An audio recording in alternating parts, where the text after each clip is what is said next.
Дрожащей рукой я сжал фотографию, присланную дядей Колей, и от ее глянцевой поверхности, казалось, исходил жар, способный растопить вечный лед Хибин. Аня стояла на перроне вокзала Вологды, и ее глаза, мои родные солнечные глаза, смотрели не на камеру, а прямо сквозь нее, сквозь тысячи километров, прямо мне в душу.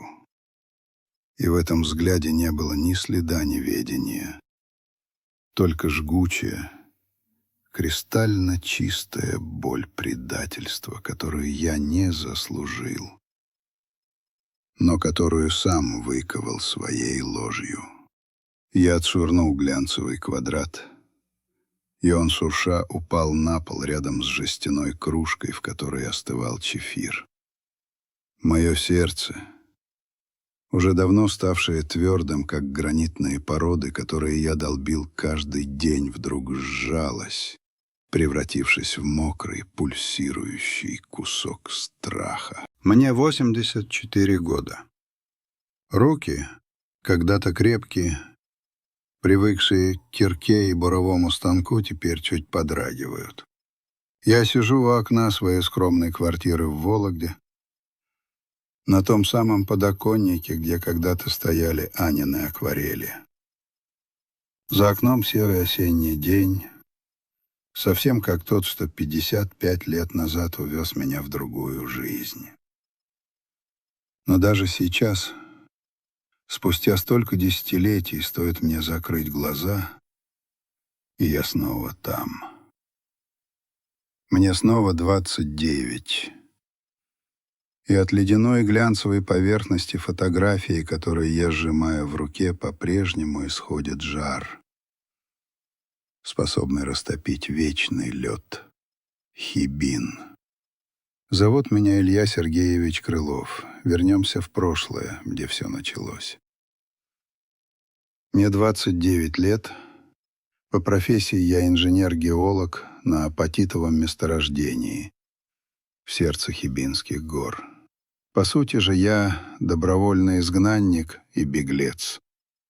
Изо дня в день я живу в состоянии холодной войны с самим собой. Здесь, на Кольском полуострове, всегда пахнет холодом, породой и дикой, неизбывной тоской. Сейчас поздняя осень, и солнце почти не показывается. Оно либо прячется за свинцовыми тучами, либо просто не имеет права подняться над этими величественными, но равнодушными горами. Снег, первый, мокрый и тяжелый, уже покрыл крыши временных бараков, в одном из которых я и сидел. Моя комната — это 4 фанерные стены, койка, стол и единственное окно, за которым только горы. Моя жизнь здесь — это бетон, сталь и глухой постоянный грохот. К обратной стороне была прикреплена записка, написанная неровным почерком Николая Петровича, моего наставника, горного мастера. «Илья, она здесь. Спрашивает адрес твоего престижного объекта. Будь мужиком. Твой Коля. Дядя Коля. Ему почти 60. И он единственный, кто знает, что я не просто сбежал на север за длинным рублем, но что я скрываю свой настоящий бизнес от той, кого люблю больше жизни. Вина. Она тяжелее любой тонны породы, которую я вытащил из недр этих гор. Я закрыл глаза, и грохот рудника на мгновение стих. Я провалился назад на 9 лет. В другой мир, другую жизнь. Вологда, 2009 год. Здесь, в Вологде, даже зимой Воздух казался теплее. Снег ложился мягко на резные наличники старых деревянных домов, и в воздухе всегда висел сладкий запах свежей выпечки и сосновой смолы. Но для меня, 20-летнего пацана, этот город стал полем битвы. Тогда, в том 2009-м, в моей жизни было две святыни.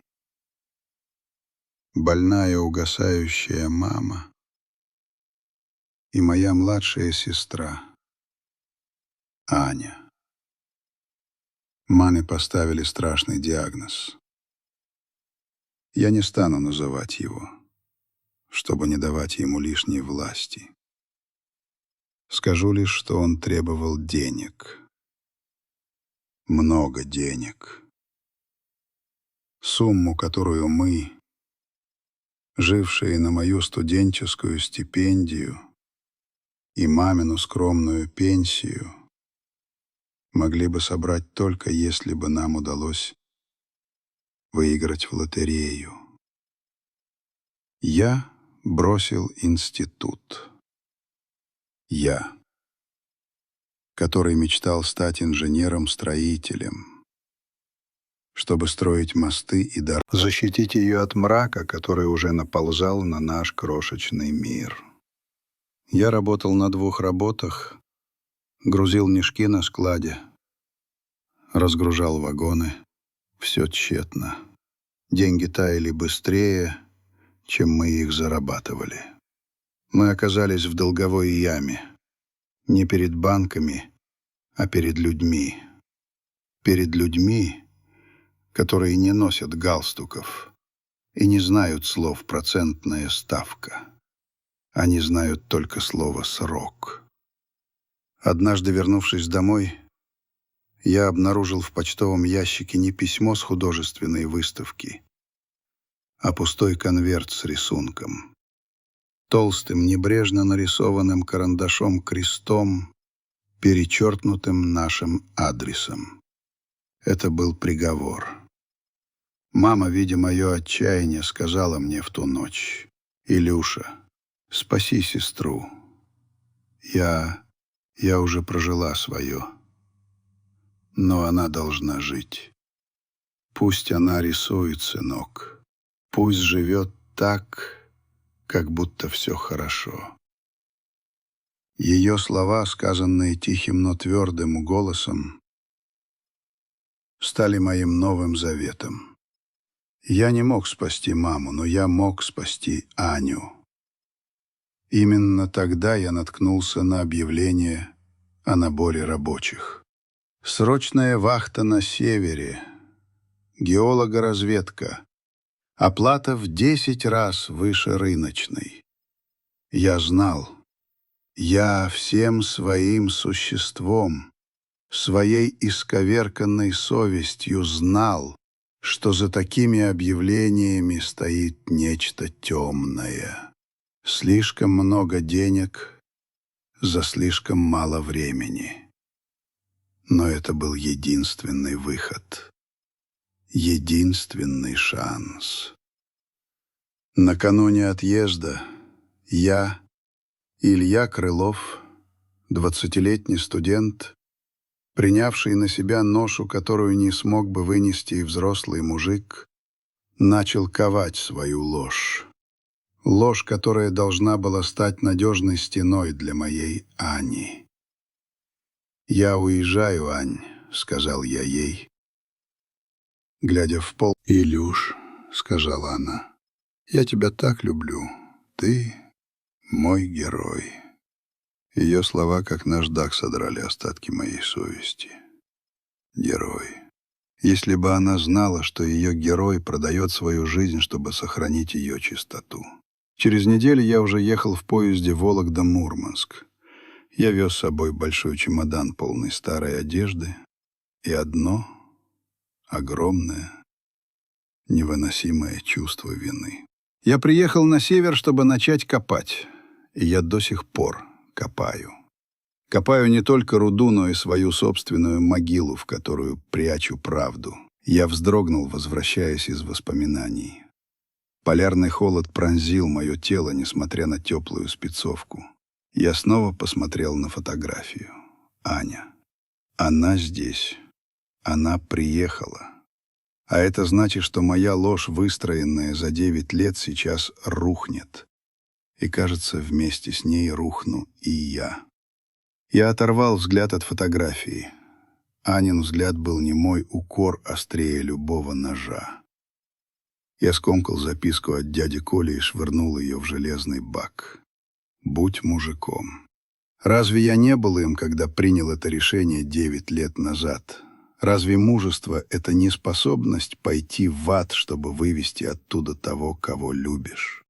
Тот 2009 год оставил во мне вкус металла и безнадежности. Мамины лекарства стоили как самолет, а те, кому мы задолжали за первый неудачный курс лечения, уже не присылали пустые конверты.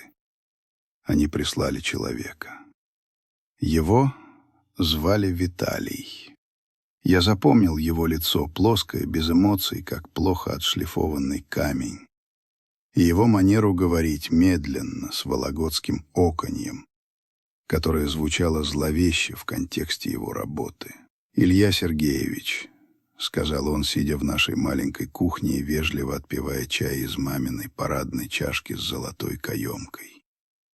«Вы тут не тянете. Долг растет. Нам инженер, толковый, не пьющий, который умеет молчать». Он объяснил. Под прикрытием большой федеральной геолого-разведочной программы существовал теневой сектор. Там добывали не совсем апатиты, а что-то гораздо более ценное и, разумеется, незаконное. Это была не просто вахта, это был контракт с дьяволом. «Зарплата там такая», — Виталий улыбнулся, впервые показав зубы, «что вы за 3 года закроете все долги, обеспечите лечение матери, и ваша сестрица сможет спокойно учиться. Но есть 3 условия, Илья Сергеевич. Я помню их дословно. Первое. Никаких вопросов о работе. Ты инженер. Твое дело расчеты, пробы и молчание. Второе. Полная изоляция. Никаких друзей вне вахты. Никаких поездок в отпуск. Ты должен быть тенью. Третье, самое важное. Твоя семья не должна знать, чем ты занимаешься. Ваша сестра, она светлая, сказал Виталий, окинув взглядом Анин рисунок, прислоненный к стене. Не надо пачкать этот цвет нашей грязью. Если она узнает, если она начнет волноваться, спрашивать, мы подумаем, что вы ее подготовили, а нам это не понравится. Я понимал, что это шантаж, но в тот момент это был еще и спасательный круг. Цена моей души за свободу моей сестры. И я согласился, не раздумывая ни секунды. Мама, к тому моменту уже совсем слабая, только сжала мою руку. «Илюша, вернись, не забудь, кто ты». А Ане я рассказал свою легенду. Престиж, перспектива, апатиты. И на перроне в Вологде, прощаясь с ее заплаканными, но полными гордости глазами, я поклялся себе, что моя ложь будет такой же прочной, как горные породы, чтобы никакая правда не смогла ее пробить. Дорога до Кировска была бесконечной.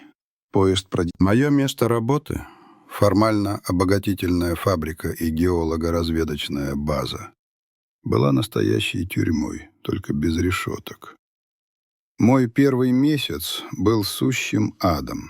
Я, городской парень, с непривычки еле таскал оборудование. Я должен был изучать недра, но по факту я был наемником на добыче.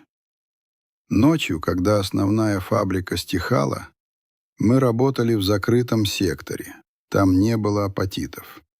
Там были только тихие, мрачные люди, стальные контейнеры и моя работа — рассчитывать прочность горных выработок для максимально скрытной транспортировки. Грохот буровых установок и карьерных самосвалов стал моей колыбельной, моим личным шумовым адом. Этот шум заглушал совесть, но не убивал ее. Здесь, в этом мире стали и снега, я встретил Николая Петровича, дядю Колю. Ему было около 60, крепкий, коренастый, с лицом высеченным из камня и глазами, которые видели больше, чем хотелось бы. Он был горным мастером, человеком, который знал этот север как свои 5 пальцев. Он сразу понял, кто я такой. Не по профессии, а по взгляду. «Ты не за деньгами сюда приехал, Илья», — сказал он мне однажды во время перекура в заснеженной бытовке. «Ты от чего-то бежишь и что-то прячешь. Деньги такой огонь не разжигают». Я молчал. Я не мог нарушить первое условие. «Молчишь, значит?» Дядя Коля выпустил густой клуб дыма. «Ладно. Здесь много таких, как ты. С долгами. Но помни, сынок, эти горы тебя не простят. Лошадь, она как трещина в породе, сначала незаметно, а потом обвал. Он стал моим невольным наставником и единственным другом. Он учил меня не только геодезии, но и выживанию. Он делал это из-за того, что видел во мне ту же тоску по честному свету, что жила, наверное, и в нем самом. Моя жизнь стала чередой контрастов. Грохот рудника, грязь, моральное падение и звонки в Вологду. Я звонил Ане строго раз в неделю, в воскресенье вечером. Каждый такой звонок был для меня настоящим спектаклем. Я тщательно подбирал слова. «Привет, мое солнце!» Начинал я бодро, хотя едва держался на ногах после 16-часовой смены. «Как там Вологда? Небо голубое, надеюсь? У нас здесь, Ань, знаешь, какая красота? Небо фиолетовое. Я видел сегодня северное сияние. Какое-то нереальное, кислотно-зеленое. Оно, знаешь, как будто танцует. Я бы очень хотел, чтобы ты это нарисовала». Я описывал ей выдуманный, романтизированный север. Я говорил о пробах керна, о прорывах в добыче апатитов, о высоких федеральных комиссиях. Аня, в свою очередь, рассказывала мне о своих успехах, о том, как она сдала сложный экзамен по перспективе, как ее преподаватель хвалил ее за работу со светом. «Илюш, если бы не ты, — говорила она, и ее голос дрожал от счастья, — я бы никогда не смогла учиться. Ты мой настоящий герой. Твоя работа — это наша гордость». Я чувствовал, как ее слова, полные искренней любви и веры, пробивают мою броню и обжигают совесть.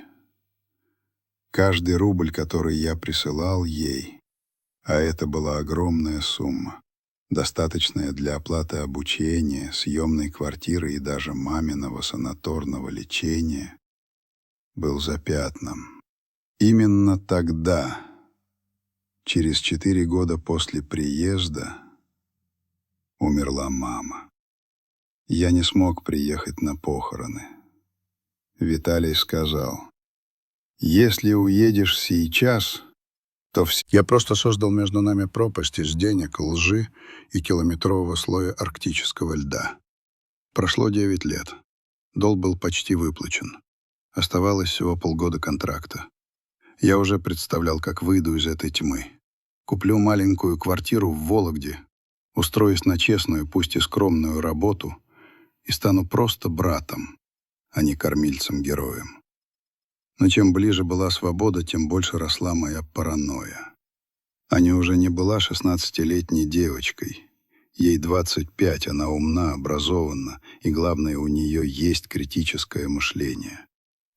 Последние 2 года ее вопросы становились все более острыми. «Илюша, почему ты не можешь прислать мне фотографии своего цеха?» — спрашивала она по телефону. «Я бы хотела нарисовать что-то мощное, индустриальное.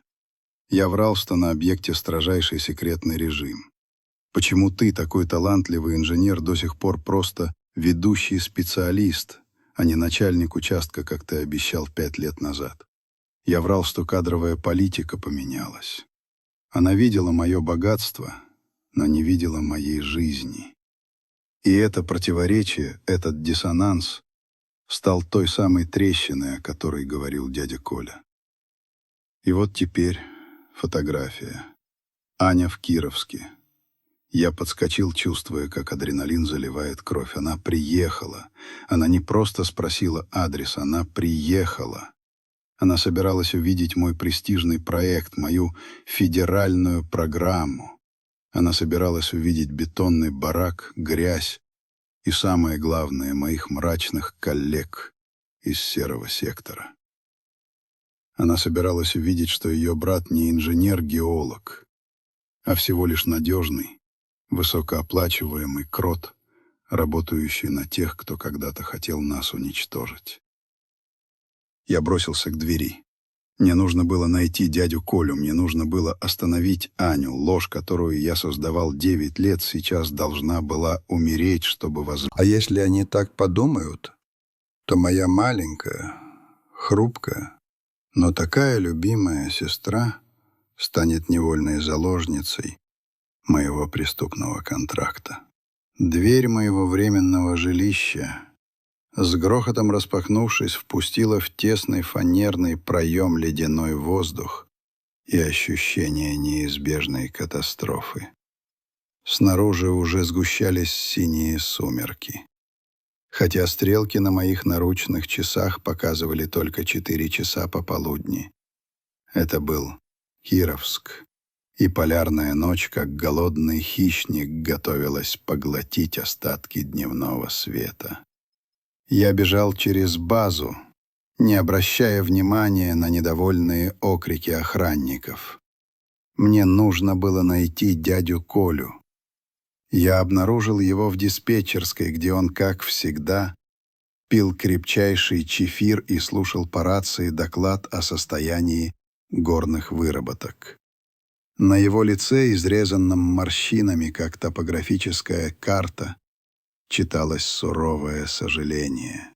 «Пришла, Илья», — сказал он, не оборачиваясь, — «пришла твоя Вологда». Я схватил его за плечо. Мне было 29, ему почти 60. Но сейчас я был охвачен паникой, а он холодной северной решимостью. «Где она, Николай Петрович, где? И почему ты не позвонил мне? Почему сразу сюда?» Дядя Коля медленно повернулся. «Я позвонил на твою рацию 7 раз. Ты был внизу, в закрытом секторе, а она нашла меня сама.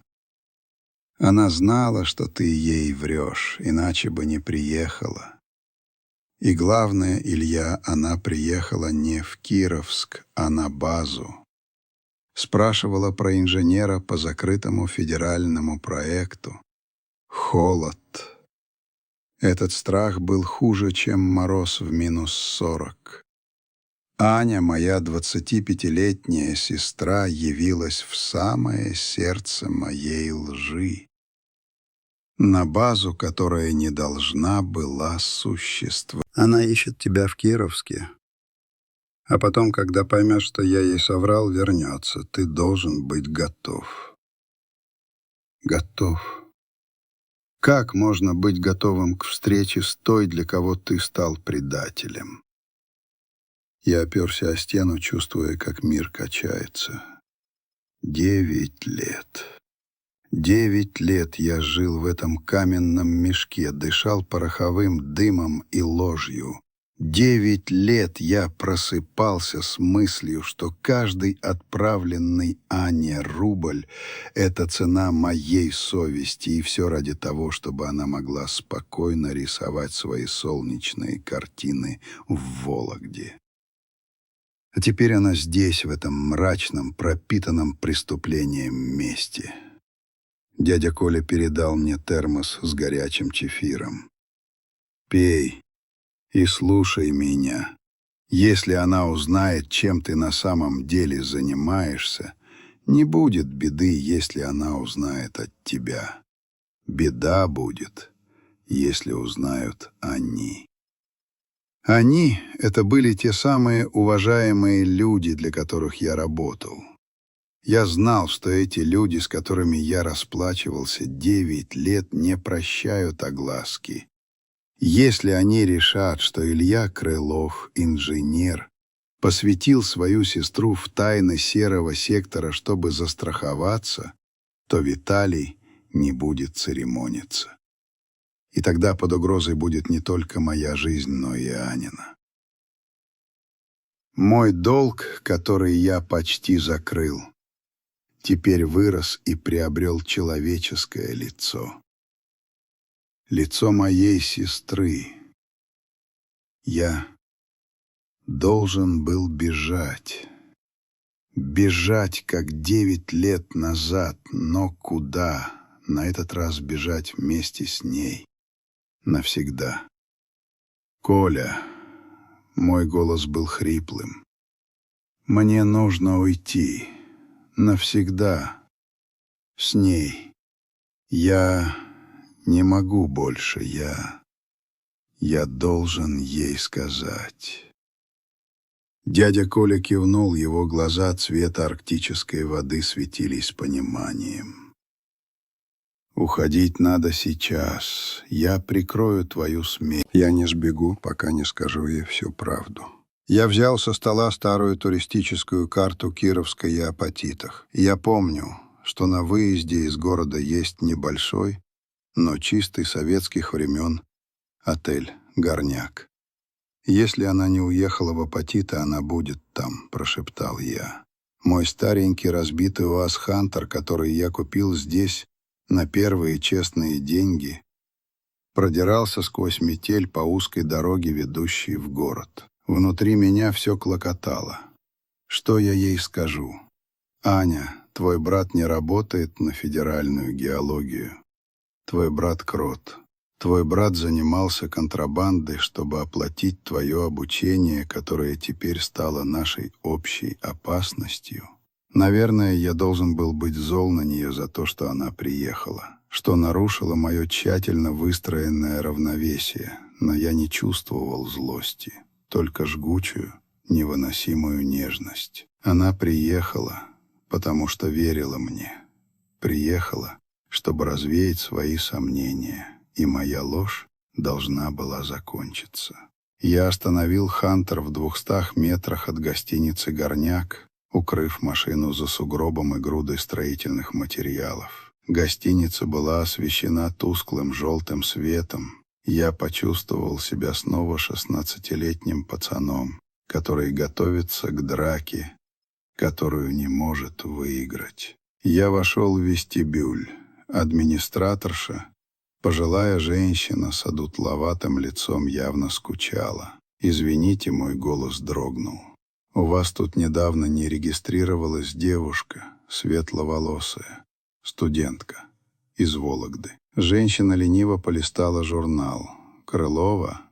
Аня Сергеевна? Да, номер 118. Но она, парень, ушла пару часов назад. Сказала, что пошла искать свой престижный проект. Ты, случаем, не тот престижный проект?» Я похолодел.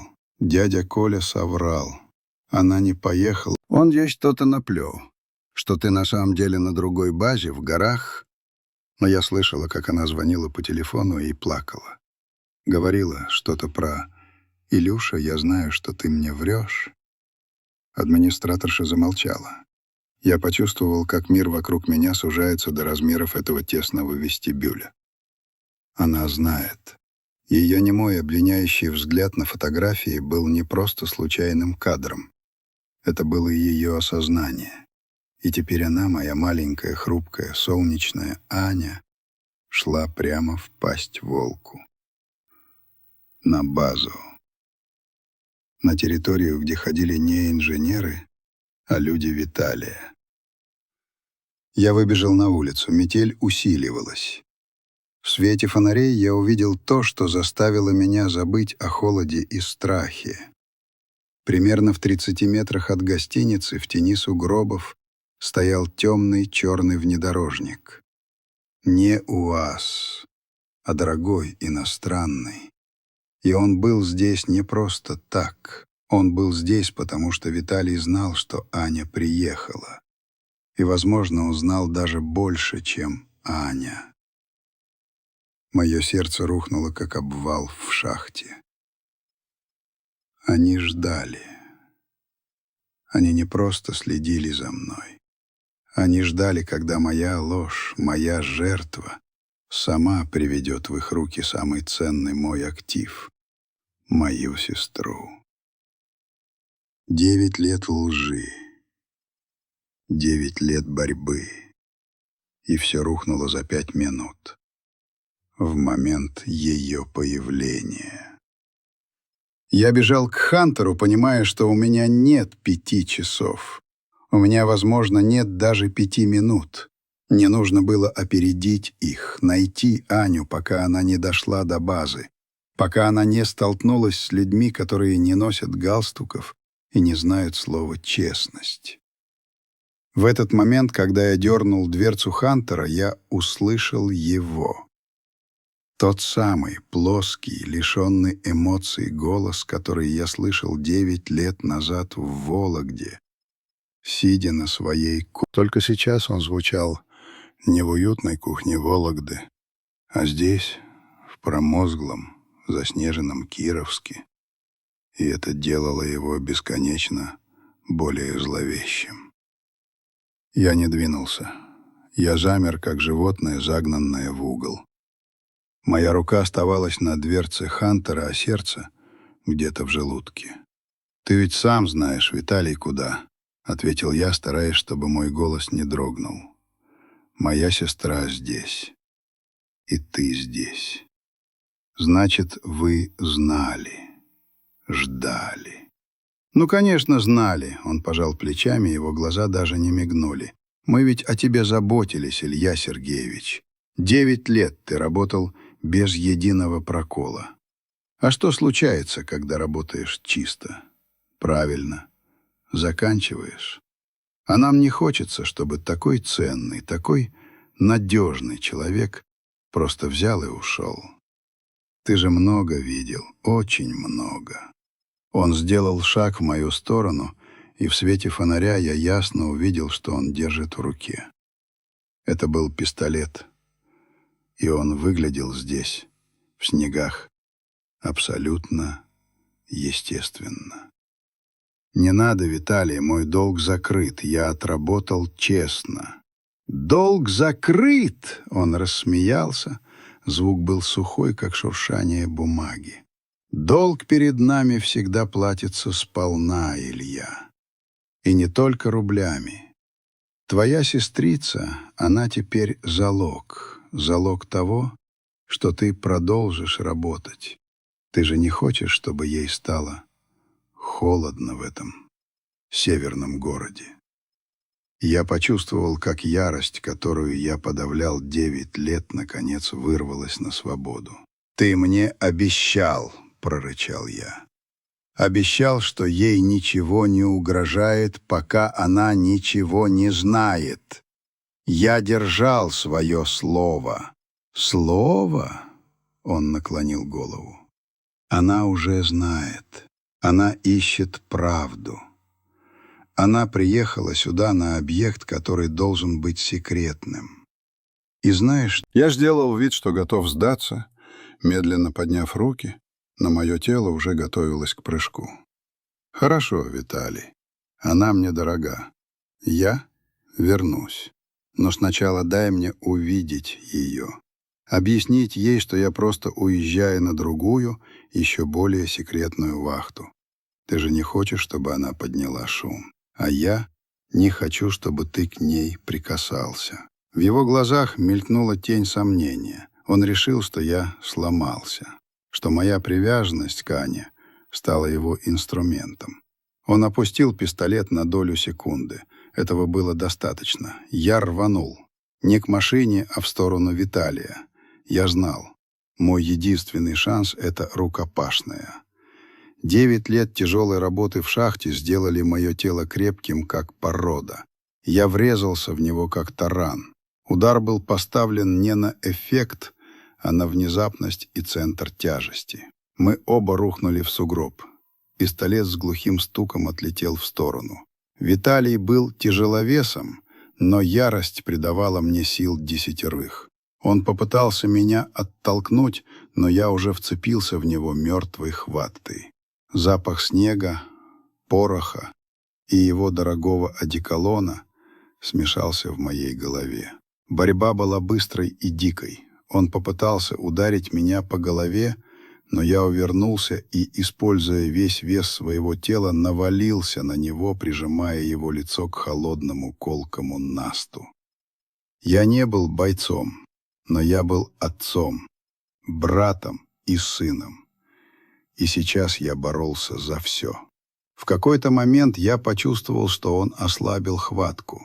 Я резко перевернул его и, пользуясь преимуществом, нанес 2 сильных удара по корпусу. Он задохнулся. Я вскочил, задыхаясь, чувствуя, как кровь стучит в висках. Виталий лежал, хватая ртом воздух. Его лицо было искажено не болью, а невероятным удивлением. Он не ожидал, что инженер может дать отпор. Я подобрал пистолет. Он попытался что-то сказать, но изо рта вырвался только хриплый кашель. Я поднял его на ноги и оттолкнул к его машине. Я понимал, что это только отсрочка. Завтра он пришлет других, более подготовленных. Езжай и не смей ей звонить. Она ищет меня. И если я не найду ее первым, я приеду к тебе, Виталий, и ты узнаешь, что такое 9 лет чистой северной злости. Я захлопнул дверцу его внедорожника. Он медленно отъехал. Его черный силуэт растворился в метели. Я остался один в промерзшем воздухе, с чужим пистолетом в руке и пониманием, что только что подписал себе новый, более суровый приговор. Я отбросил пистолет в глубокий сугроб, туда, где его не найдут. Мне не нужна их грязь. Мне нужно спасти Аню. Я сел в «Хантер», я знал, куда она могла пойти. Если она не нашла меня на базе и не поверила дяде Коле, она пошла искать тот самый престижный федеральный объект, о котором я ей врал. А это значило только одно. Старая геолого-разведочная обсерватория на склоне горы в 10 километрах от города. В заброшенном, но живописном месте. Туда часто водят туристов. Именно такое место подходило под мой романтический образ работы. Дорога была тяжелой, покрытой ледяной коркой и снегом. «Хантер» ревел, но продирался вперед. Полярный свет, то самое северное сияние, о котором я так вдохновенно врал Ане, сегодня явился во всей своей зловещей красоте. Не зеленый, а скорее красный, кровавый оттенок, пульсирующий над горными вершинами. Когда я, наконец, выбрался из машины у подножия горы, я увидел ее. Она стояла на смотровой площадке спиной ко мне, маленькая фигурка на фоне гигантских безжизненных гор и пляшущего краски. И в этот момент, в момент нашей встречи, я увидел, что ее солнечные глаза, мои родные вологодские глаза, были наполнены не гневом и не укором. Они были наполнены только страхом. Не за себя, а за меня. «Илюша», — ее голос был едва слышен, Его тут же унес ледяной ветер. Я знала, что ты мне врешь, но я не знала, что настолько. Я остановился в 2 шагах от нее. Воздух между нами был наэлектризован, как перед грозой. Напряжение было сильнее, чем прочность любой горной породы. «Аня!» — мое имя в моих устах прозвучало как чужое. «Послушай меня. Ты должна была остаться в Вологде. Ты должна была верить мне. Это небезопасно». Она покачала головой, и с ее ресниц слетели крошечные льдинки. «Я приехала, потому что боялась, Илюша. Ты присылал мне слишком много денег. Ты никогда не приезжал. Ты говорил о сиянии, а в твоем голосе был только лед. Я приехала, чтобы спасти тебя». Ее слова, простые и искренние, разбили остатки моей лжи. Она не приехала обвинять. Она приехала спасать. «Ты ничего не понимаешь», — начал я, но она прервала меня. «Я все поняла. Я видела того мужчину, который уехал от гостиницы. И того мужчину на базе, который мне врал. Это не федеральный проект, Илюша, это что-то страшное. Это то, из-за чего ты не был на похоронах у мамы. Это то, из-за чего ты здесь гниешь». Слезы застыли на ее щеках, превращаясь в маленькие, блестящие шарики. Именно в этот момент я понял, что борьба с Виталием была лишь прелюдией. Настоящая, самая тяжелая битва — это битва за ее доверие, битва за правду, которую я должен был ей сказать. Я медленно опустился на колени прямо в сугроб. Холод пробрал меня до... Я поднял на нее глаза. Я ожидал крика, слез, упреков, но она просто стояла, глядя на меня, как на замерзшее озеро, в котором отражается ее разбитое небо. Она медленно подошла, опустилась рядом со мной и обняла меня, прижимая мою голову к своему плечу. Ее тело, тонкое и хрупкое, казалось единственное во всем этом мрачном северном мире, которое могло источать тепло. «Илюша», — ее голос был полон скорби, — «ты не должен был себя продавать». «Я не продал», — прошептал я, вдыхая запах ее волос, запах Вологды и солнца. «Я менял себя на твое будущее. А теперь мы должны бежать. Они знают, что ты здесь. Они думают, что ты моя страховка. Они не оставят нас в покое». Она кивнула, отстраняясь. В ее глазах, хотя и заплаканных, уже не было страха. Была только чистая, вологодская решимость. «Мы убежим, Илюша», — сказала она. «Но сначала скажи мне все, как оно было на самом деле, чтобы больше никогда не было лжи». И я рассказал. Там, на вершине горы, под кроваво-красным северным сиянием, я, 29-летний инженер, наконец скинул с себя 9 лет своей лжи.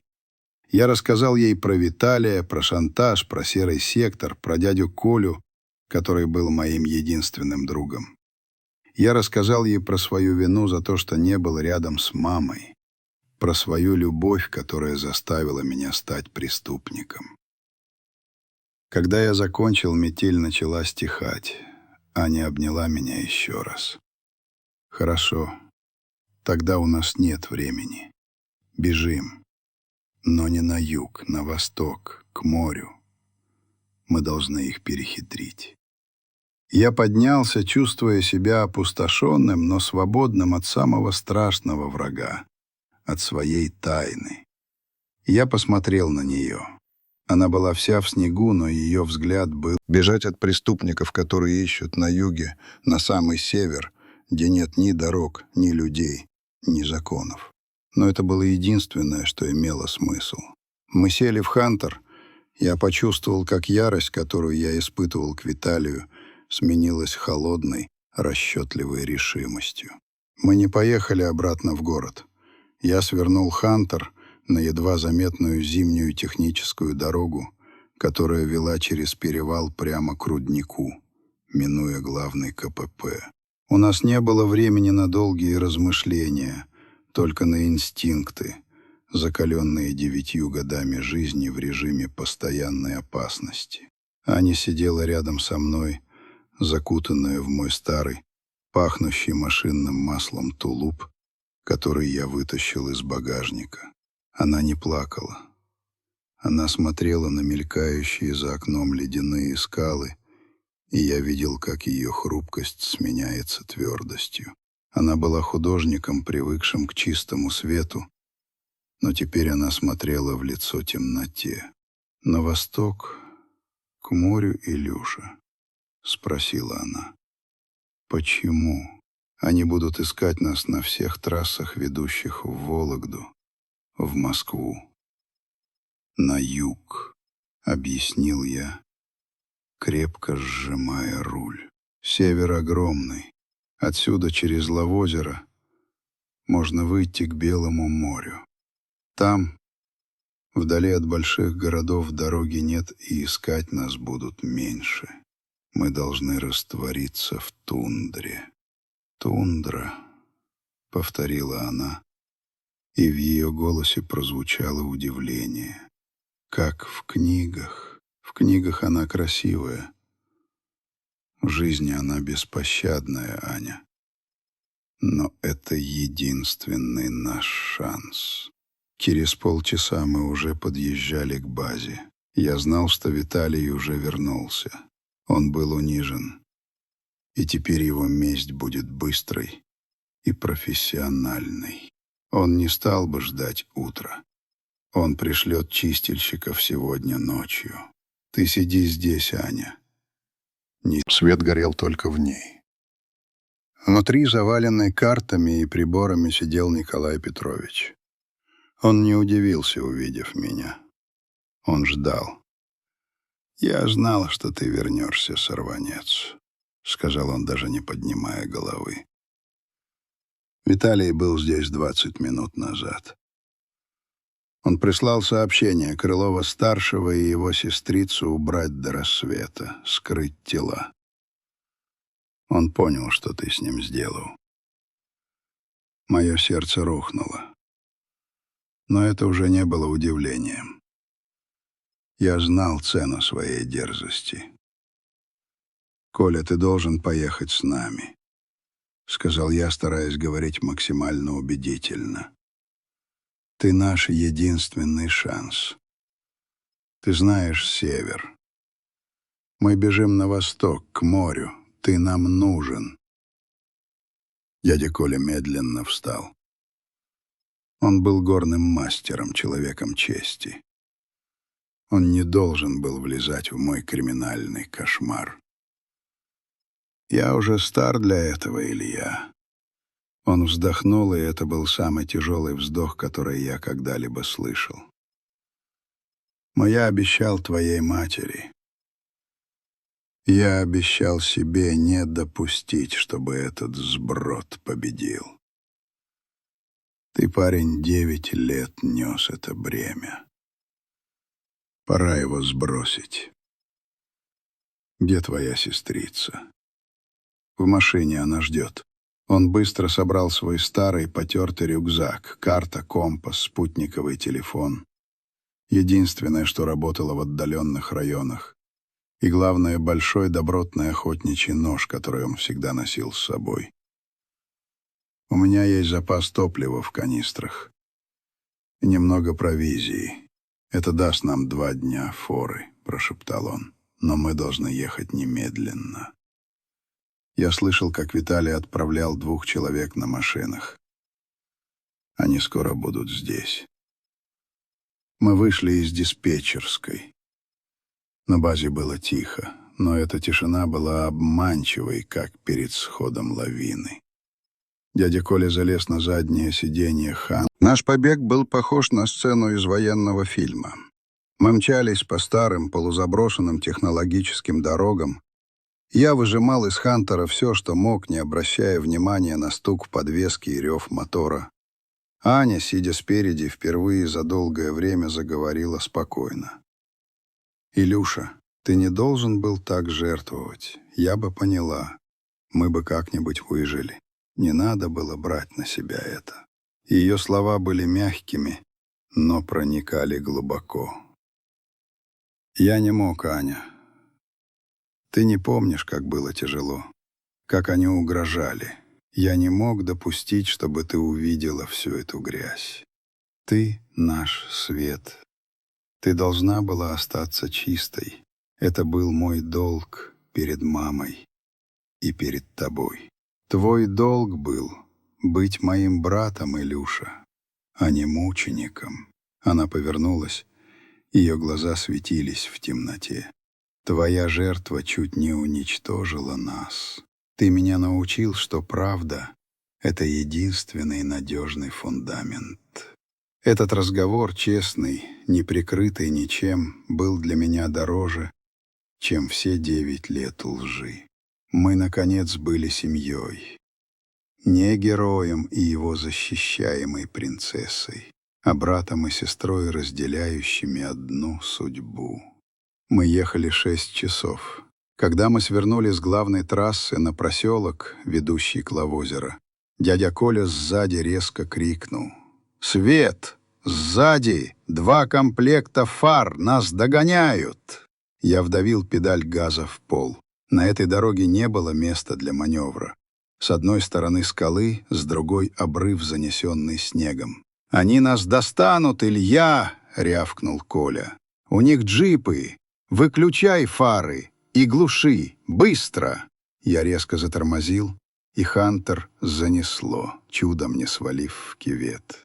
Я выключил свет и мотор. В темноте, при свете сияния, мы ждали. Сзади, словно 2 же... «Там они нас точно не найдут!» Я дрожащими руками завел мотор. За секунду до того, как их машины поравнялись с нами, я резко рванул и свернул вправо. Их джипы пронеслись мимо, не заметив наш черный силуэт. Их фары, словно огромные прожекторы, исчезли за поворотом. Нас не нашли. Благодаря опыту дяди Коли мы выиграли несколько часов. Мы ехали еще сутки. Без сна, без остановки, только на чефире и адреналине. Мы миновали Лавозеро и вышли на проселочную дорогу, которую дядя Коля назвал «дорога в никуда». Вокруг была только тундра, заснеженное бескрайнее плато. Мы остановились, когда у нас закончился бензин из всех канистр. Мы были далеко от людей, в глухом, диком, но безопасном месте. Дядя Коля был измотан. Он сидел, уперев голову в ладони. «Все, Илья», — сказал он, — «дальше только пешком. Нам повезло. Теперь вам надо идти 2 суток на восток. Там, в поселке Варзуга, есть рыбацкое судно. Мой старый приятель, он отвезет вас в Архангельск. Оттуда свободная дорога». Я смотрел на него. Он выглядел старым и уставшим. «А ты, Коля, ты пойдешь с нами?» Он покачал головой. «Нет, я должен вернуться. Если я не вернусь, они подумают, что это я вас увез. Я вернусь на базу, скажу, что вы меня оглушили и сбежали. А когда они начнут искать, их следы уже заметет метель. Это мой долг». Я понял. Дядя Коля брал на себя наш удар. Снова. «Спасибо тебе, Коля». Я обнял его. Это было тяжело, неловко, но искренне. «Ты настоящий отец». Он только хмыкнул. «Будьте живы, дети. Илья, теперь, когда ты очистился от лжи, живи честно». Аня с моим рюкзаком и я с ножом дяди Колы в руке пошли на восток. Впереди над горизонтом вставало солнце. Не красное, как сияние, а желтое, настоящее вологодское солнце. Наш путь был тяжелым, но каждый шаг был шагом к свободе. Свободе от лжи, от долгов, от страха. Через 3 суток, измученные, но живые, мы увидели огни Варзуги. Мы дошли. Когда я, наконец, сидел на борту рыбацкого судна, которое везло нас на юг, я обнял Аню. Мы справились, сестренка. Мы свободны. Она кивнула, глядя на проплывающие мимо ледяные воды. Теперь мы будем строить настоящую жизнь, Илюша. Без жертв и без лжи. Я закрыл глаза.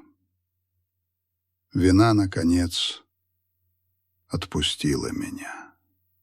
Я был не героем, не мучеником, а просто братом.